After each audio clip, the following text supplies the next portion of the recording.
প্রিয়াঙ্কা। তোমরা জানো দিল্লিতে থাকি, তো এখানে তো প্রচণ্ড গরম তো পড়েই গেছে। তোমরা জানো দিল্লিতে কত গরম পড়ে। আর আজকে সকালে আমার রান্না তেমন কিছু করতে হয়নি, কারণ আগের দিন আমি করেছিলাম কালকে ডাল আর ডিম ভেজে আলু দিয়ে ঝাল করেছিলাম, তো সেটাই আজকে ছিল। তো সেটাই আজকে হাজবেন্ড নিয়ে গেছে, তো সকালে তেমন কিছু রান্না করিনি আজকে। তবে আমি একটা রেসিপি তোমার সাথে শেয়ার করবো। এখন তো এখানে তোমরা জানি আগের দিনই বলেছি তেমন কিছু পাওয়া যাচ্ছে না, মাছ মাংস তো কিছুই পাওয়া যাচ্ছে না। তো যা সবজি পাওয়া যাচ্ছে সেগুলো দিয়েই আমাদের চালাতে হচ্ছে। পনিরও খাওয়া হচ্ছে, খুব পনির খাওয়া হচ্ছে। আগে তো এত বোধহয় পনির খেতাম না, এখন তো খুব পরিমাণে পনির খাওয়া হচ্ছে। আর এখানে এখনও ফুলকপি পাওয়া যাচ্ছে। আর জানোই তোমরা যে গরমকালে ফুলকপিতে তেমন কোনো টেস্ট থাকে না, তো আমি সেজন্য একটু অন্যরকমভাবে দই দিয়ে করার চেষ্টা করেছি। সেই রেসিপিটা তোমার সাথে আমি শেয়ার করবো। দই ফুলকপি বলতে পারো, বেশি পরিমাণে দই লাগবে, তো সেটাই আজকে আমি তোমার সাথে শেয়ার করবো তোমাদের সাথে। তো আমি যেভাবে ফুলকপিটা রান্না করব আজকে, দই ফুলকপি, তো সেটা তোমরা ট্রাই করতে পারো। খুব ইজি ওয়েতে করব। আর রান্না করে কিন্তু এখন বেশিক্ষণ থাকতেই পারছি না, কারণ এত গরম। আর ভিডিও করার সময় ফ্যানটা অফ করে দিয়েছি, তো প্রচণ্ড ঘামছি। তো সেই জন্য খুব তাড়াতাড়ি করা যায় রান্না, সেইভাবে কিন্তু আমি এখন রান্না করছি। খুব তাড়াতাড়ি হয়ে যাবে আর টেস্টও হবে। তো তোমরা চাইলে কিন্তু এইভাবে ফুলকপি রান্না করে খেতে পারো। আগের দিন আমি বলেছিলাম যে আমি হেনা করবো, কিন্তু এই উইকে মনে হচ্ছে হবে না, কারণ লেবুটা দেখছি নেই। আর হেনা করতে গেলে লেবুটা মানে দিতেই হবে, আমি দিই। লেবুটা না দিলে মানে চুলটায় একটা খুব ভালো গ্লো আসে না। তো লেবুটা আমি এই উইকে কিনবো, কিনে তারপরে হেনাটা করব, তখন তোমাদের সাথে আমি হেনাটা শেয়ার করবো। চলো তাহলে কথা না বাড়িয়ে রান্নাটা করে নিই। আর বেশি যত দেরি হবে তত গরমও করবে, রান্না করে প্রচণ্ড গরম করে। তো চলো রান্নাঘরে যাই। তো আমি রান্নাঘরে চলে এসেছি। আমি কপিগুলো প্রথমে পিস পিস করে কেটে নিয়েছিলাম কিছুক্ষণ আগে, তো ওগুলো কাটা আছে। আর এদিকে আমি তেলটা বসিয়ে দিয়েছি। তো আমি সরষের তেলেই ভাজছি, তোমরা চাইলে সাদা তেলেও ভাজতে পারো, কিন্তু সরষের তেলেই কিন্তু ভালো টেস্টটা হয়। তাই আমি সরষের তেলেই কপিগুলো ভেজে নিচ্ছি। আর এখনকার কপিতে তেমন অতটা টেস্টও থাকে না, সেই জন্য একটু অন্যরকমভাবে করলে তবে একটু ভালো খাওয়া যাচ্ছে। তো আমি নুন হলুদ দিয়ে নর্মালি যেমন কপি ভাজে, তো আমি সেরকম কপিগুলো ভেজে নেবো। আর এদিকে আমি পেঁয়াজগুলো কেটে নিয়েছি। আমি দুটো বড় সাইজের পেঁয়াজ নিয়েছি, আমি এখানে বড় বড় করে কেটেছি।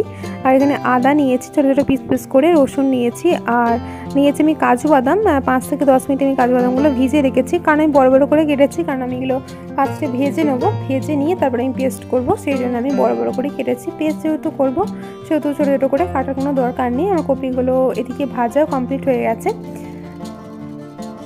তো কপিগুলো তুলে নিয়েছি। আমি সেই কড়াইতেই আবার একটু পরিমাণ মতো তেল দিয়ে দিয়েছি। পেঁয়াজ আর অন্য যেগুলো আমি দেখালাম সেগুলো আমি এখন ভেজে নেব। তো দেখো তেলটা গরম হয়ে গেছে, আমি পেঁয়াজগুলো ছেড়ে দিচ্ছি। তো যেহেতু আমি পেস্ট করে নেবো সেই জন্য আমি ছোটো ছোটো করেই কাটিনি একদমই। তো ওইগুলো আমি সবগুলো দিয়ে দিচ্ছি। প্রথমে পেঁয়াজ আর আদাটা ফার্স্টে দেবো। তো এটা পেঁয়াজ আর আদাটা কিছুক্ষণ ভাজার পরে তারপর আমি রসুনটা দেবো, রসুন আর কাজু বাদামটা দেবো।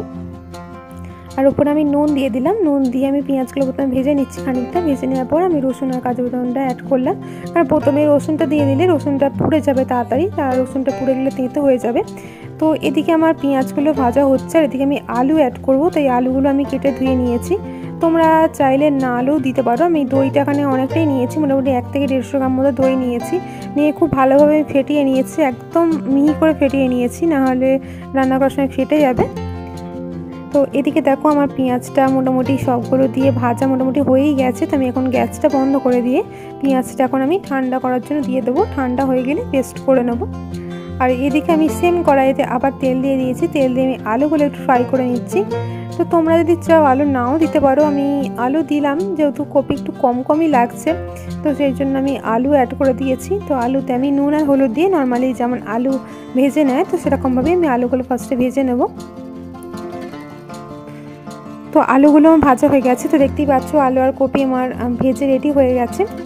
আর আমি অন্য একটা বাটিতে সমস্ত রকম মশলাগুলো নিয়ে নিয়েছি, যেহেতু আমি খুব ঝটপট করে রান্নাটা করতে চাইছি, তাই আমি খুব সহজে করার ট্রাই করছি। তো আমি একটাতেই মশলা করার জন্য একটা বাটিতে আমি সমস্ত রকম মশলা, ধনে জিরে লঙ্কার গুঁড়ো হলুদ গুঁড়ো নিয়ে আমি অল্প একটু জল দিয়ে ফেটিয়ে রেখে দেবো। তো মশলাগুলো একটু ভিজে থাকবে, গলে যাবে, অনেকটা সুবিধা হবে একবারে দিয়ে দেবো আমি পেস্টটা। তো এটা একটা পেস্ট করে রেখে দিলাম। আর এদিকে আমার পেঁয়াজের এটাও ঠান্ডা হয়ে গেছে মশলাগুলো। তো এতে আমি লঙ্কাটা অ্যাড করে দিলাম, একটা লঙ্কাই আমি অ্যাড করলাম। তো দেখো পেস্ট করা হয়ে গেছে, দেখতেই পাচ্ছ পুরো পেস্ট হয়ে গেছে আমার রেডি। তো যেহেতু এটা আমি ভেজে নিয়েছি সেজন্য কালারটা চেঞ্জ হয়ে গেছে, একটু কালচে কালচে টাইপের হয়ে গেছে। তো প্রথমে ভেজে নিলে আর পরে বেশি ফ্রাই করার দরকার হয় না। তো এদিকে আমি সেম কড়াইতে আবার তেল দিয়ে দিয়েছি। তো তেলটা একটু বেশি পরিমাণে অ্যাড করেছি, কারণ পেঁয়াজ বাটা বেটে ভাজতে গেলে একটু তেল কিন্তু বেশি পরিমাণে টানে। তো তাই আমি সেই জন্য একটু বেশি পরিমাণে তেল দিয়েছি। তো এই মশলাটা আমি এতে পুরোটা ঢেলে দিলাম।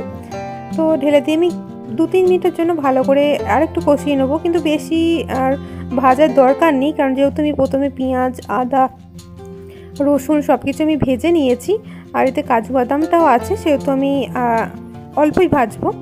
আর মিক্সি যেটা মশলাটা লেগে আছে ওতে আমি একটু জল দিয়ে আর একটু ঢেলে দেবো লাস্টের দিকে। তো আমি ভালো করে একটু কষিয়ে নিচ্ছি, আর এদিকে আমি মশলার যে পেস্টটা করে রেখেছিলাম সেটাও আমি ঢেলে দিলাম।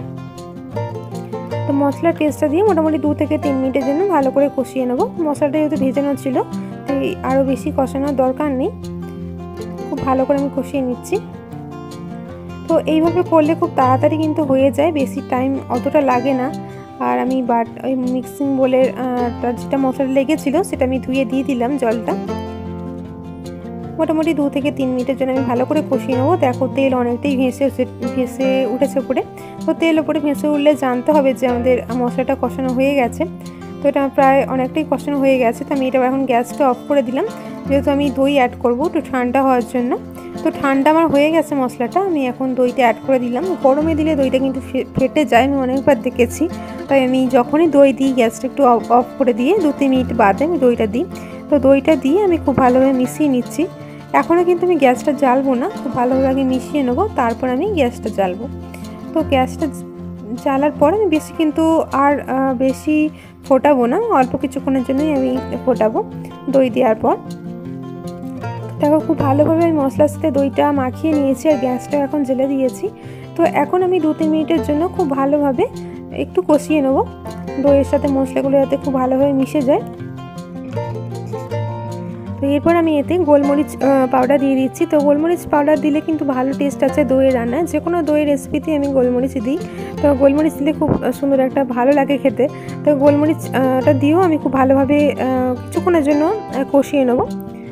কষানো হয়ে গেছে। তো এতে আমি এবার আলু আর কপিগুলো অ্যাড করে দিলাম। যেহেতু আমার কপি আর আলুগুলো আগে থেকে ভাজা আছে, সেজন্য বেশিক্ষণ আর কষানোর দরকার নেই। মোটামুটি 2 থেকে 3 মিনিট একটু কষিয়ে নেবো, যাতে তেলটা একটু ছেড়ে যায়। কষিয়ে নেওয়ার পর আমি জল অ্যাড করে দেবো। দেখতে পাচ্ছ তেল অনেকটাই ছেড়ে গেছে, তো আমি এতে জল অ্যাড করে দিলাম। তো জলটা তোমরা নিজেদের মতো দিও, আমি এখানে একটু বেশি পরিমাণে জল অ্যাড করলাম। গ্রেভিটা যদি বসে যাবে, যেহেতু ঠান্ডা হওয়ার পর অনেকটাই বসে যাবে, আমি নুনও দিয়ে দিলাম পরিমাণ মতো। এতে আমি চিনি অ্যাড করব না, শুধু নুনই অ্যাড দিলাম। তো নুনটা দিয়ে পরিমাণ মতো এবার একটুখানি কষানোর জন্য আমি রেখে দেবো। মোটামুটি 2 থেকে 3 মিনিট জন্য আমি ঢাকা দিয়ে এটা ফোটানোর জন্য আমি রেখে দিচ্ছি। রান্নাটা হচ্ছে দেখতেই পাচ্ছ, প্রচণ্ড ঘেমে গেছি রান্নাঘরে। 5-10 মিনিট ফুটে যাক, তারপরে বন্ধ করে দেবো। তো আমি 2-3 মিনিট বাদে আবার ফিরে এলাম। দেখতেই পাচ্ছ যে অনেকটাই কিন্তু জলটা মরেও গেছে, আর অনেকটা গাঢ় গাঢ় টাইপের হয়ে গেছে, আর ভালো লাগছে দেখতে। আমি একবার টেস্ট করে নিয়েছি মাঝে, তো সব কিছু ঠিকই আছে। আমি এখন একটুখানি ভালো করে নেড়ে নিয়ে গ্যাসটা বাড়িয়ে একটুখানি ফুটিয়ে নেব। তো ফুটিয়ে নিয়ে তারপর আমি গ্যাসটা অফ করে দেবো।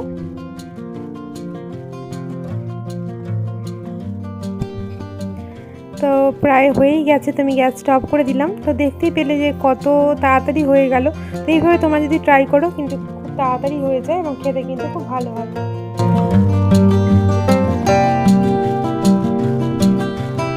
রান্না হয়ে গেছে কমপ্লিট। একটা ছোট্ট রেসিপিও শেয়ার করি, এটা আমি মাঝে মাঝেই বানিয়ে খাই। এখন তো টক দই প্রায় কেনা হয়, 1 কেজি করে টক দই কেনা হয়, কারণ দই খাওয়া কিন্তু খুবই ভালো। আর এই এত গরমে দই খেলে শরীরটাও ঠান্ডা থাকে। আর মাঝে মাঝে আমি লস্যি বানিয়েও খাই। তো সেই লস্যি রেসিপিটা তোমার সাথে আজকে শেয়ার করব। তো আমি লস্যি বানানোর জন্য প্রথমে দই নিয়ে নিয়েছি। দেখতেই পাচ্ছ বাড়িতে আমি দইটা ঢেলে রাখি, এখানে 1 কেজির মতো দই থাকে। তো ইউজ করে অনেকটাই কমে গেছে। তো এখন আমি এর থেকে অনেকটাই নিয়ে নেবো, হাফ মতো নিয়ে নেবো। আর লাগছে একটা মিক্সিং বোল লাগবে, এটা আমি বড়োটা নিয়েছি, এই বড়োটা দিয়ে ভালো হয়। আর লাগবে নুন, পরিমাণ মতো নুন লাগবে। আর আমি এতে দেবো চাট মশলা দেবো। তো চাট মশলা দিলে খেতে কিন্তু খুব ভালো হয়, পুরো দোকানের মতোই খেতে হয়। তো চলো প্রথমে আমি এটা এতে ঢেলে নিই।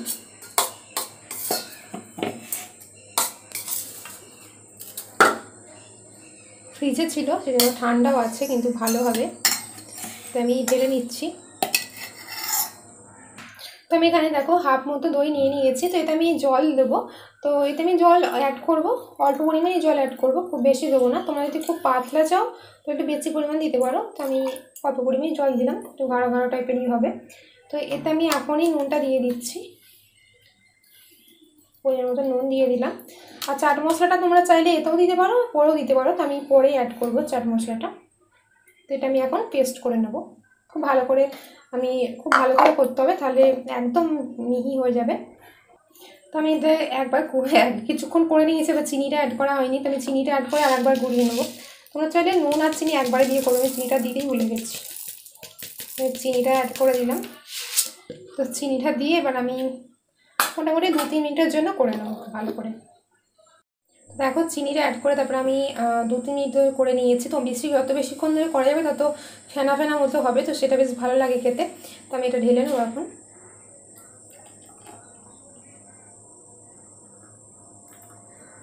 চিনি লাস্টে কিছু আছে, এগুলো এখনও গলেনি।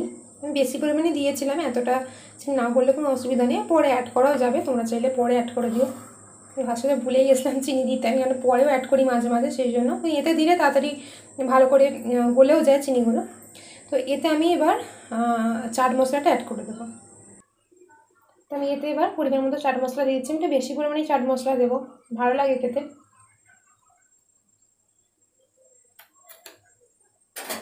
ঠান্ডা ঠান্ডা লস্যি কিন্তু দারুণ লাগে খেতে। আমরা এখন মামার বাড়িতে যেতাম পুজোর সময়, তখন আমরা দোকান থেকে কিনে খেতাম। তো এখন আমি প্রায়ই বানিয়ে বানিয়ে খাই।